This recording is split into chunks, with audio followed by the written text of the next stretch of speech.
Hey hello WhatsApp guys, সবাই কেমন আছেন? আই হোপ যে সবাই অনেক অনেক ভালো আছেন। তো গাইস, আজকে আমরা জানতে চলেছি পৃথিবীর ক্ষুদ্রতম 10টি দেশের মধ্যে 2টি দেশ সম্পর্কে।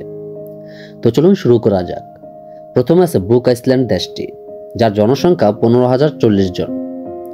দক্ষিণ প্রশান্ত মহাসাগরীয় অঞ্চলে অবস্থিত কুক আইসল্যান্ড রয়েছে মোট 15টি দ্বীপ।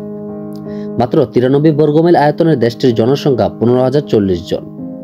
আয়তনে ছোট হলেও সমুদ্রের দেশটিতে রয়েছে 7,56,771 বর্গমাইলের এক্সক্লুসিভ ইকোনমিক জোন এলাকা। অস্ট্রেলিয়াতে প্রায় 80,000 ও নিউজিল্যান্ডে প্রায় 28,000 মানুষ রয়েছে, যার জন্মসূত্রে কুক আইসল্যান্ডের ঐতিহ্য ধারণ করা রয়েছে। দেশটির নামকরণ করা হয়েছিল ব্রিটিশ ক্যাপ্টেন জেমসন বুকের নাম অনুসারে। 17 দশকের দিকে আইসল্যান্ডটি খুঁজে পেয়েছিলেন তিনি। প্রতি বছর দেশটিতে প্রায় 1,70,000-এর মতো পর্যটক ভ্রমণ করেন। পাশাপাশি অফশোর ব্যাংকিং, সি ফুড, ফল ও মুক্তারমতানি দেশটির অর্থনীতির অন্যতম চালিকা শক্তি। 2 নম্বরে আছে পালাউ দেশটি, যার জনসংখ্যা 18,055 জন। প্রায় 340টি দ্বীপ নিয়ে গঠিত দেশটি পালাউয়ের অবস্থান প্রশান্ত মহাসাগরীয় অঞ্চলে। মাত্র 180 বর্গমাইল এলাকার দেশটিতে জনসংখ্যা 18,055 জন।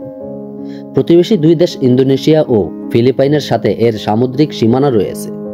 যদিও বহু নাগরিক ইংরেজিতে কথা বলে, দেশটির মূল ভাষা আসলে প্লাওয়ান। দেশটির অর্থনৈতিক মূল পর্যটন, মাছ ধরা ও কৃষির উপর নির্ভরশীল। কলোনিয়াল যুগের বিভিন্ন সময়ে দেশটিতে স্পেন, মার্কিন যুক্তরাষ্ট্র ও জাপানের শাসনাধীন ছিল। 1994 সালে দেশটিতে স্বাধীনতা লাভ করে। বর্তমানে দেশটির সাথে যুক্তরাষ্ট্রের খুব গভীর সম্পর্ক রয়েছে। মার্কিন ডলারকে মুদ্রা হিসেবে ব্যবহার করা দেশটির প্রতিরক্ষা ও সেবা খাতেও যুক্তরাষ্ট্র সাহায্য করে থাকে। তো গাইস, এর থেকেও আরো ছোট ছোট দেশ সম্পর্কে আমার এই চ্যানেলে ভিডিও দেওয়া আছে। দেখতে চাইলে এখনই আমার চ্যানেলটি চেক আউট করে আসতে পারেন। এরকম আরো রোমাঞ্চকর ভিডিও পেতে অবশ্যই আমাদের চ্যানেলটি সাবস্ক্রাইব করে পাশের বেল আইকনটি অলে প্রেস করে রাখবেন।